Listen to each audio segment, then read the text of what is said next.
Bonjour et bienvenue dans le JT d'actualité juridique de la Revue Fiduciaire. Au sommaire de ce mercredi 25 mars, déclaration sociale des indépendants, délai pour agir en garantie des vices cachés et barème kilométrique.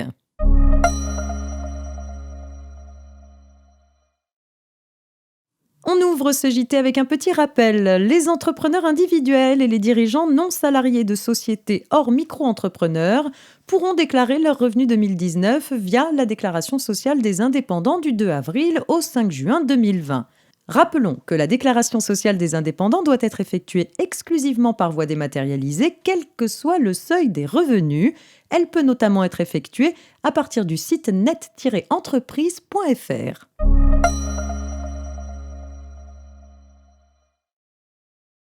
On s'intéresse maintenant au délai pour agir en garantie des vices cachés avec l'affaire suivante. Dans un arrêt rendu récemment, la Cour de cassation réaffirme que l'action en garantie des vices cachés est soumise à un double délai de prescription.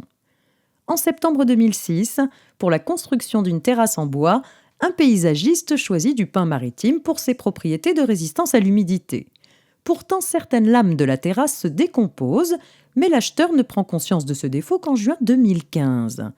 Il agit en justice en mai 2017 pour demander réparation à son vendeur sur le fondement du vice caché. D'après le vendeur, cette action est vouée à l'échec. Engagée plus de 10 ans après la fourniture des matériaux, elle est prescrite. L'acheteur obtient pourtant gain de cause devant la cour d'appel. C'est à partir de la découverte du vice que le délai de 2 ans commence à courir. Le paysagiste ayant découvert le vice en juin 2015, le délai n'était pas expiré lorsqu'il a introduit son action en mai 2017. C'était sans compter avec la prescription de droit commun de 5 ans.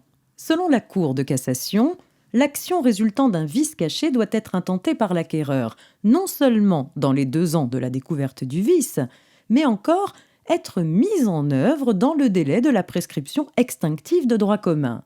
Ce délai commençant à courir à compter de la conclusion de la vente, l'action de l'acheteur introduite plus de 10 ans après la vente est donc prescrite. Par conséquent, il ne peut pas être dédommagé.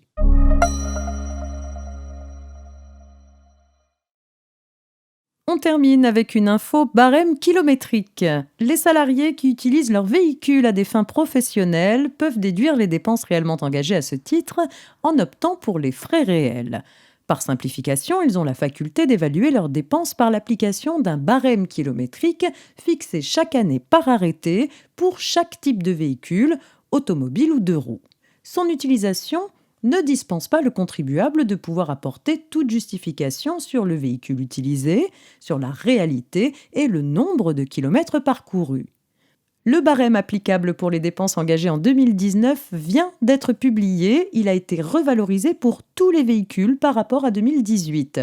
Il peut également être utilisé sur option par les professionnels indépendants relevant des bénéfices non commerciaux autres que ceux placés sous le régime micro-BNC pour évaluer forfaitairement leurs frais de voiture.